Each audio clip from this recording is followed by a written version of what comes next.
travaux, comprendre un devis. Bonjour à toutes, bonjour à tous, ici Sophie Vergès, je vous souhaite la bienvenue sur mon nouveau podcast Travaux, comment comprendre un devis. Alors, je réalise ce podcast évidemment pour vous, si vous interrogez de comprendre un devis. Et oui, c'est pas toujours évident de lire un devis, donc évidemment, nous allons aborder, vous allez voir, c'est très simple, en 3 points, comment comprendre un devis si vous souhaitez évidemment réaliser quelques travaux. Alors, le devis, un devis c'est quoi? Eh bien, c'est tout simplement un document qui vous est remis par un artisan ou une entreprise avec le détail du matériel, du temps, etc., de tous les matériaux qui vont être utilisés pour la réalisation de vos travaux. Donc c'est un document bien sûr qui est essentiel, qui est très important pour vous puisque ça vous engage aussi vis-à-vis de l'entreprise ou de l'artisan, mais ça vous engage, mais aussi ça vous protège évidemment. Alors, premier point, un devis déjà, à quoi ça sert? Eh bien, un devis, c'est un document écrit qui vous est donc remis par votre artisan ou votre entreprise, sur lequel, évidemment, va figurer le prix de la prestation avec les différents matériaux. Donc, ce devis va vous permettre de vous mettre d'accord sur les travaux à effectuer, le délai aussi. Donc, c'est très important aussi de connaître le délai du temps des travaux.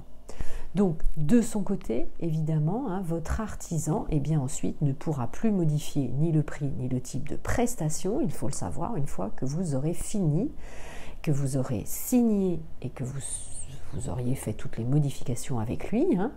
Évidemment, une fois que c'est signé votre bon pour accord, ça devient un contrat.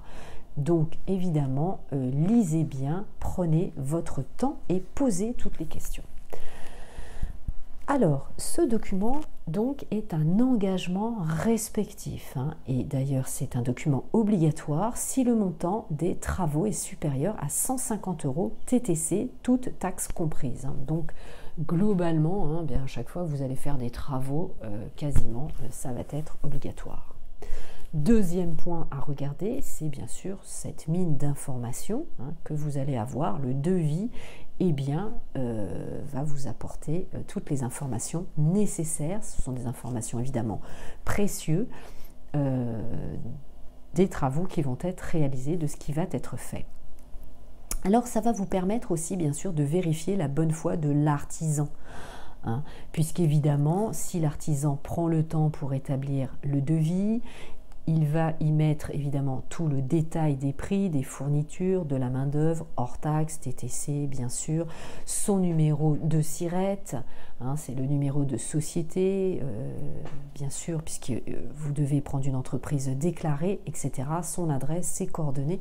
Donc c'est très important. À partir du moment donné où vous aurez un devis détaillé, ça vous donnera évidemment le sérieux de l'entreprise. Donc n'hésitez pas, bien sûr, à vous renseigner sur ce qui est indiqué et à vous renseigner sur le site notamment société.com pour connaître évidemment l'identité de l'entreprise, société.com. Cela va vous éviter bien sûr d'avoir des mauvaises surprises par la suite.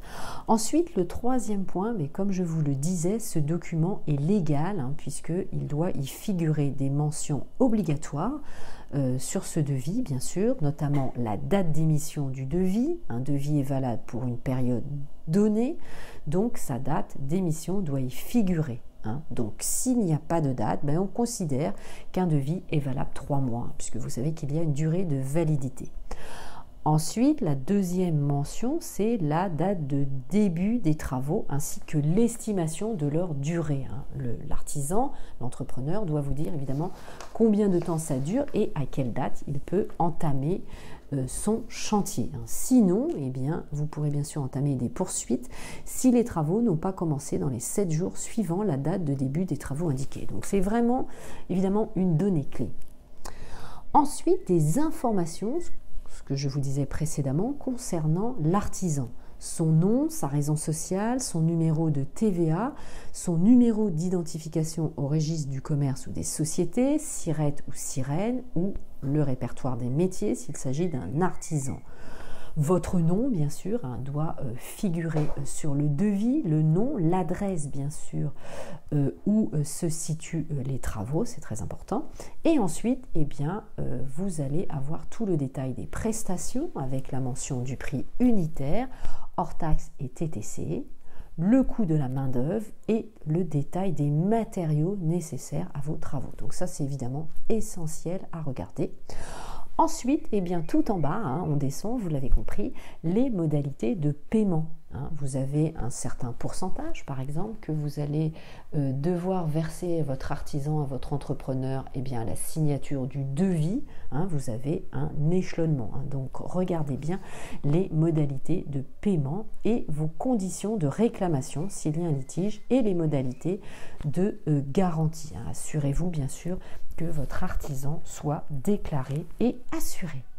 Voilà, c'était tout pour ce podcast. Je vous remercie évidemment de m'avoir suivi et je vous dis à très bientôt pour les suivants. Je vous embrasse, au revoir.